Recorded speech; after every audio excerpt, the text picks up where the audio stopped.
1980 के दशक के आखिरी सालों में जब भारतीय टेलीविजन पर सिर्फ दूरदर्शन का राज था, एक सीरियल आया, फिर वही तलाश।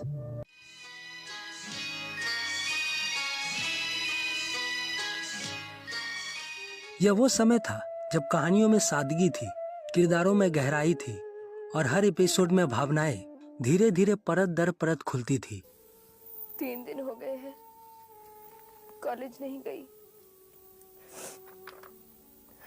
शहनाज बुलाती है तब भी नहीं जाती हूँ। इस सीरियल ने शोर नहीं मचाया, लेकिन चुपचाप लाखों दिलों में घर कर गया।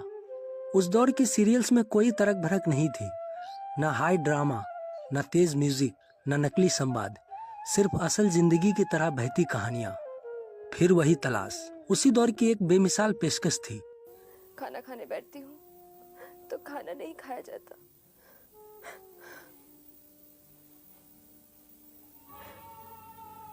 अब तो नहीं जाओगे ना?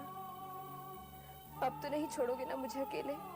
रेवती शरण शर्मा की लिखी हुई ये कहानी दूरदर्शन पर दोपहर के वक्त आती थी, जब घर की महिलाएं थोड़ी फुर्सत में होती थी और बच्चे टीवी से सीखते थे कि संवेदनशीलता क्या होती है।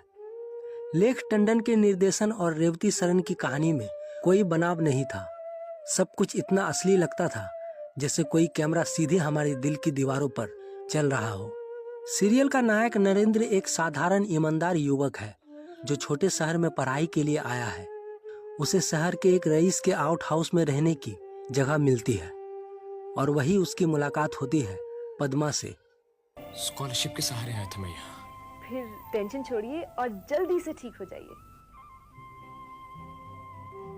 उस रईस की बेटी दोनों एक ही कॉलेज में पढ़ते हैं और धीरे धीरे एक खामोश रिश्ता बनता है। ना तो नरेंद्र बोलता है, ना पद्मा कोई इशारा करती है, फिर भी उनके बीच कुछ था जो शब्दों से परे था। लेकिन जिंदगी इतनी सीधी नहीं होती, हालात उन्हें अलग कर देते हैं। पद्मा की शादी किसी और से हो जाती है और नरेंद्र उसकी जिंदगी से दूर हो जाता है।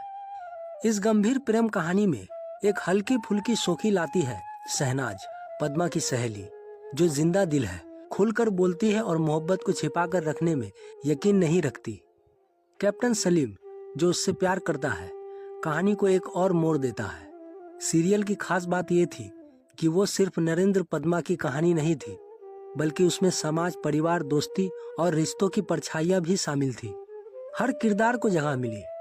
नरेंद्र के पिता वीरेंद्र सक्सेना, पड़ोस की लड़की तारा, हिमानी शिवपुरी और कई छोटे मगर असरदार रोल्स। आज जब दर्शक फिर